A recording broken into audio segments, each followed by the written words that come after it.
It was a beautiful morning on the island of Sodor. Thomas the tank engine's blue paint sparkled in the sunshine as he puffed happily along his branch line with Annie and Clarabelle. He was feeling very pleased with himself.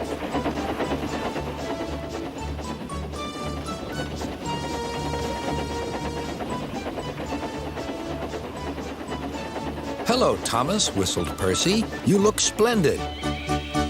"Yes, indeed," boasted Thomas. "Blue is the only proper color for an engine." "Oh, I don't know. I like my brown paint," said Toby. "I've always been green. I wouldn't want to be any other color either," added Percy. "Well, well, anyway," huffed Thomas, "blue is the only color for a really useful engine. Everyone knows that." Percy said no more. He just grinned at Toby. Later, Thomas was resting when Percy arrived. A large hopper was loading his freight cars full of coal. Thomas was still being cheeky. "Careful," he warned. "Watch out with those silly cars." Go on," muttered the cars. "And by the way," went on Thomas, "those buffers don't look very safe to me." The last load poured down. "Help, help," cried Thomas. "Get me out." Percy was worried, but he couldn't help laughing. Thomas's smart blue paint was covered in coal dust from smokebox to bunker.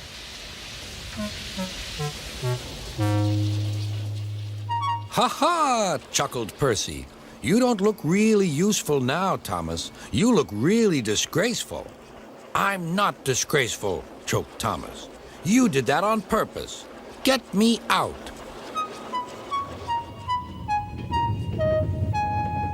It took so long to clean Thomas that he wasn't in time for his next train. Toby had to take Annie and Clarabelle. "Poor Thomas," whispered Annie to Clarabelle. They were most upset.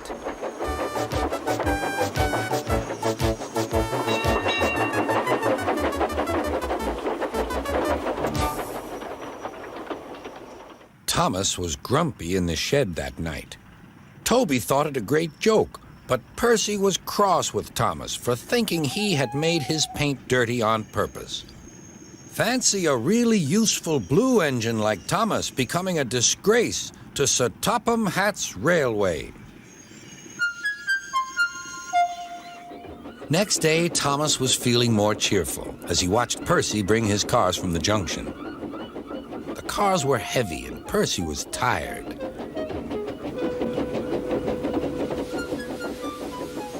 "Have a drink," said his driver. "Then you'll feel better." The water column stood at the end of the siding with the unsafe buffers. Suddenly, Percy found that he couldn't stop.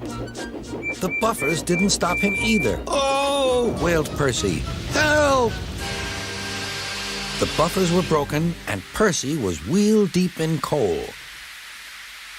It was time for Thomas to leave. He had seen everything.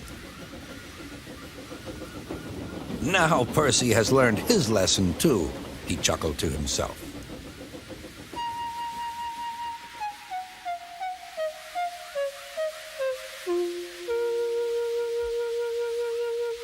That night, the two engines made up their quarrel. "I didn't cause your accident on purpose, Thomas," whispered Percy. "You do know that, don't you?"